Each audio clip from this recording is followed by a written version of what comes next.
Maïna Sikarkras et Karine Mordrel ont rencontré 2 femmes, des Sartoises qui ont perdu tout leur argent en quelques mois. Voilà leur témoignage qui, disent-elles, doit servir pour d'autres victimes potentielles. Moi, je t'aime, je veux ton cœur. D'abord, ensuite ta confiance. Et troisièmement, de l'argent. Tout commence en août 2019. Sur les réseaux sociaux, Anna Gare est contactée par un homme, Adrien Fernandez, un légionnaire de 34 ans. On parlait du matin presque au soir. On se disait des banalités au début, puis après l'intimité s'est installée, quoi. Des je t'aime, des je vais vivre avec toi, je vais venir te voir, on y croit, quoi. Très vite, entre des mots tendres, les premières demandes financières arrivent. L'homme dit à Anna que son compte est bloqué et qu'il a besoin d'argent pour venir la voir. C'était des 100 euros, des 150, des 200, des 250, des 500. Les 250 euros, même quand on les a pas, on les donne quand même. Parce que moi, je vais le dire, hein, j'ai fait un dossier de surendettement, je payais pas mes loyers, des fois je mangeais pas pour lui envoyer le peu d'argent que j'avais, parce que à cette époque-là, je touchais le RSA. Hein. En tout, elle lui aura donné 5 200 €. Je regrette d'être tombée dans le panneau. Excusez-moi, est-ce que j'ai encore lu? Ça fait 4 ans, mais on n'oubliera jamais, quoi. À l'époque, Anna était mariée. Divorcée aujourd'hui, elle se reconstruit. Elle a obtenu un logement social et un emploi. Elle a même créé une association pour les victimes d'arnaques sentimentales. C'est comme cela qu'elle a découvert Véronique Pomard. Elle aussi est tombée amoureuse d'un arnaqueur. J'ai donné 8 450 en tout.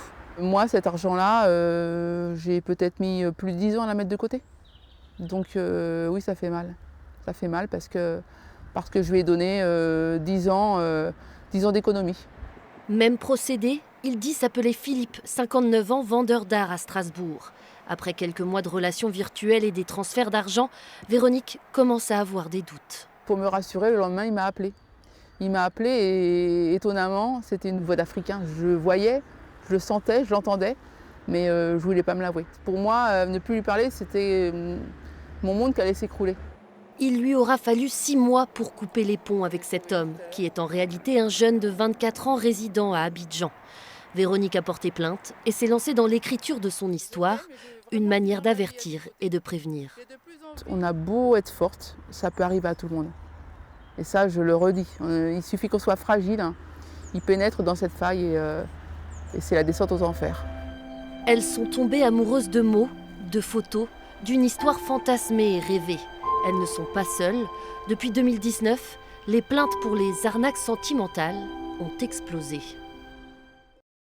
Pour poursuivre sur ce sujet des arnaques sentimentales, on retrouve tout de suite notre invité en duplex de notre rédaction du Mans. Bonsoir Olivier Maldan, vous êtes officier adjoint de police judiciaire à la gendarmerie de la Sarthe.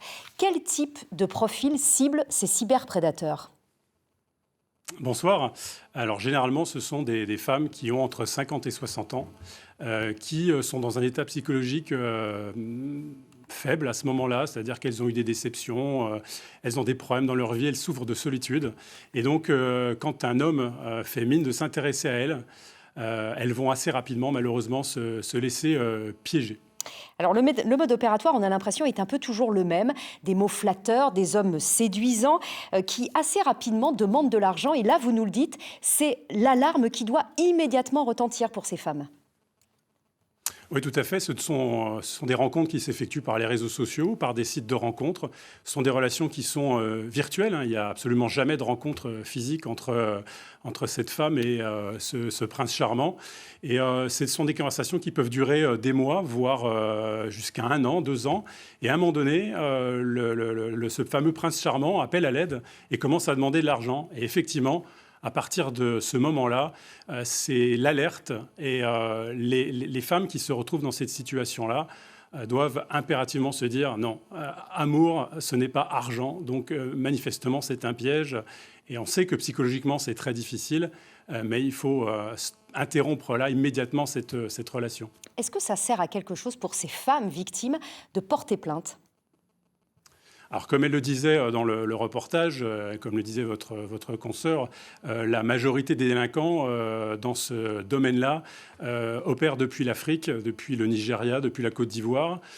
Et donc, il y a assez peu de chances qu'ils soient inquiétés, puisqu'il y a un niveau de coopération judiciaire qui n'est pas suffisant, évidemment, et ils en jouent.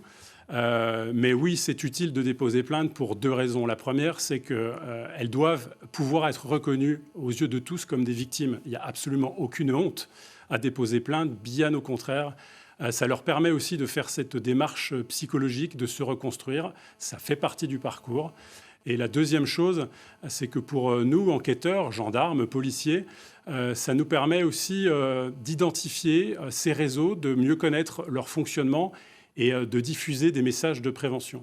Alors, sur les années qui viennent de s'écouler, et notamment 2022, le service central de renseignement criminel de la gendarmerie a recensé, alors c'est approximatif, c'est une étude, environ 4300 faits sur le territoire national en zone gendarmerie. Et vous l'évoquiez dans le reportage, pendant le confinement, ce chiffre avait dépassé les 6000. Donc il y a un vrai phénomène, une vraie inquiétude. On a des victimes qui sont dans des situations psychologiques délicates. Et qui doivent être absolument alertées. qu'elles déposent plainte. Et c'est d'ailleurs l'objet ce soir de notre décryptage, de ce reportage et de votre témoignage pour vraiment alerter ces femmes qui seraient dans cette situation, couper court immédiatement à ce genre de relations qui sont à 100% des escroqueries, dites-vous. Merci beaucoup d'avoir été avec nous en duplex, Monsieur Maldan, pour nous parler donc de ces arnaques sentimentales qui, vous le disiez, explosent.